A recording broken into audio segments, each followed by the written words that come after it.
चलिए question number 3। चलिए इसको देखते हैं क्या बोल रहा है। सत्यापित कीजिए कि दिखाए गए मान निम्नलिखित स्थितियों में संगत बहुपद के शून्यक है। अब बोलिए सर शून्यक होता क्या है, तो बात को आप लोग गौर से सुनिएगा, आप लोग ध्यान दीजिएगा कि मेरे बातों हम क्या बोलना चाह रहे हैं। कह रहा है कि बहुपद के शून्यक, बहुपद का शून्यक कहने का मतलब ये होता है कि यहाँ पे पहला क्वेश्चन आपको लिखा हुआ है पी फुलन एक्स बराबर 3x + 1 कॉमा एक्स बराबर -1/3। अगर मान लीजिए कि एक्स का मान अगर इस बहुपद में रखते हैं, अगर इस बहुपद में रखने के बाद अगर उसको सोल्यूशन करने के बाद अगर वो जीरो अगर आ जाता है तो बोलिएगा कि जो -1/3 जो है सर इस बहुपद का क्या होगा, शून्यक है। अगर मान लीजिए कि एक्स का मान अगर बहुपद में रखने के बाद सोल्यूशन करने के बाद अगर जीरो अगर आ जाता है तो आपका उस बहुपद का शून्यक होगा, अगर नहीं जीरो आएगा तो शून्यक नहीं होगा। समझ गए? चलिए इसको हम लोग सॉल्व करते हैं। तो पी फुलन एक्स बराबर लिखा हुआ है 3x + 1, एक्स बराबर -1/3 पुट करना है इस बहुपद में, तो पुट कीजिए आप, रखिए। तो पी फुलन हो जाएगा -1/3 हो जाएगा बराबर, तो यहाँ जाएगा 3 गुना एक्स से आपका हो जाएगा -1/3 हो जाएगा और प्लस का 1 हो जाएगा। तो पी फुलन -1/3 बराबर 3 से 3 कट गया तो -1 + 1।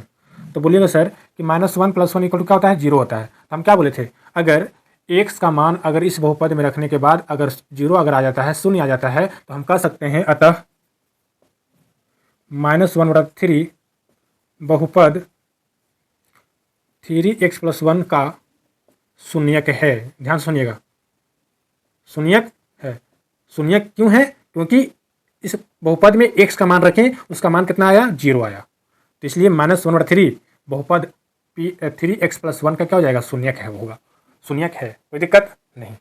चलिए दूसरे नंबर में आते हैं। जैसे ये बना है उसी तरह से ये भी बनेगा, ये भी बनेगा और ये भी बनेगा। तो चलिए सबको बारी बारी से हम लोग सॉल्व करते हैं।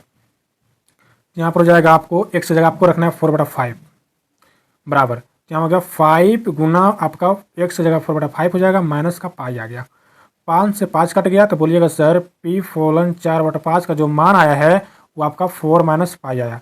तो आप बोले थे सर अगर मान रखने के बाद अगर जीरो आता है तो शून्यक होगा, यहाँ पर आपका 4 - पाई आया है, इसका मतलब जीरो नहीं आया तो समझ शून्यक नहीं होगा। तो लिखेंगे अतः 4/5 बहुपद क्या है, 5x - 5 का शून्यक नहीं है।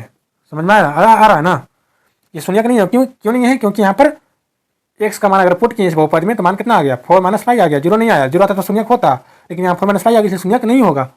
चलिए तीसरे नंबर क्वेश्चन में आते हैं। क्वेश्चन लिखा हुआ है पी फुलन x बराबर आपको लिखा हुआ है x² - 1 कॉमा x बराबर 1 और -1। इसका कहने का मतलब हुआ कि एक बार आप x बराबर आप 1 रखिए तो क्या जीरो आता है, या फिर x बराबर आप -1 रखिए, क्या ये जीरो आता है, चेक करते हैं। तो पहले आप रख दीजिए x की जगह पे आप पहले 1 रख दीजिए, आपका हो जाएगा पी फुलन 1 बराबर हो जाएगा 1 का स्क्वायर माइनस का 1, तो यहाँ हो जाएगा पी फुलन 1 बराबर कितना हो जाएगा, 1 का स्क्वायर 1 और 1 - 1 इक्वल टू क्या हो जाएगा, जीरो। जीरो आ गया ना।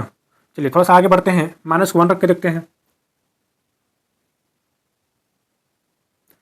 अब पी फुलन -1 रखिए, तो यहाँ पर x स्क्वायर है तो यहाँ पर हो जाएगा -1 का स्क्वायर और -1, तो पी फुलन 1 बराबर हो जाएगा -1 का स्क्वायर आपका 1 होगा, माइनस का 1 बराबर क्या हो जाएगा, जीरो हो जाएगा। अब देखिए x बराबर 1 भी रखें तो आपका जीरो आया, x बराबर -1 भी रखे तो आपका कितना है, जीरो आया। इसका मतलब दोनों का मान रखे, दोनों मान रखे तो क्या आएगा, जीरो आ गया। तो लिख सकते हैं अतः 1,1 बहुपद x² - 1 का क्या होगा, शून्यक है ना, बोलो शून्यक है, क्योंकि दोनों का मान रखें तो जीरो आ गया। तो लिख सकते हैं 1, -1 बहुपद x² - 1 का क्या हो जाएगा, शून्यक हो जाएगा। अब आइए चौथा नंबर में कि आपको रखना है, इसमें भी आपको दो जगह मान रखना है, दो बार रखना है, एक बार पहले -1 रखिए फिर एक बार आपको 2 रखना है। तो यहाँ पर लिखिएगा पी फुलन पहले आप -1 रख लीजिए, तो यहाँ पर जाएगा -1 प्लस का 1 इंटू -1 माइनस का 2 हो जाएगा। तो पी फुलन 1 बराबर ये कितना हो जाएगा बताइए, तो -1 में से अगर +1 जाएगा तो क्या बन जाएगा, जीरो बन जाएगा, गुना -1 - 2 तो हो जाएगा -3। अब बताइए सर कोई भी नंबर में अगर जीरो से मल्टीप्लाई करेंगे तो क्या आता है, तो जीरो होता है, तो इस शून्य का आ गया। अब फिर आप रखिएगा, अब क्या रखना है, अब आपको अब रखना है आपको x की जगह पे 2 रखना है, ठीक है। तो रखिए, यहाँ पर हो जाएगा एक्स प्लस वन है तो यहाँ पर जाएगा टू प्लस वन हो जाएगा, क्योंकि एक्स जगह पे क्या रखना है, टू रखना है। फिर यहाँ पर हो जाएगा यहाँ पर एक्स माइनस टू है तो क्या जाएगा, टू माइनस टू हो जाएगा ना, तो हो जाएगा पी फॉलन टू बराबर, और दो आगे कितना होता है, तीन गुना, और दो में से दो जाएगा तो क्या बचेगा, जीरो, और तीन में से अगर जीरो में गुना करेंगे क्या आएगा, तो बोलिएगा जीरो। तो हम लोग बोल सकते हैं, अब क्या बोल सकते हैं, अतः माइनस वन कॉमा अगर टू बहुपद क्या था, x plus one into x minus two का क्या हो गया, शून्यक हो गया। बताइए, शून्यक है, कोई दिक्कत। शून्यक निकालने के लिए बोलेगा तो आप उस बहुपद में क्या रखिएगा, मान पुट करने के बाद अगर सोल्यूशन करने के बाद अगर जीरो अगर आ जाता है तो उस बहुपद का क्या हो जाएगा, शून्यक होगा। अगर जीरो नहीं आता है तो शून्यक नहीं होगा। कोई दिक्कत।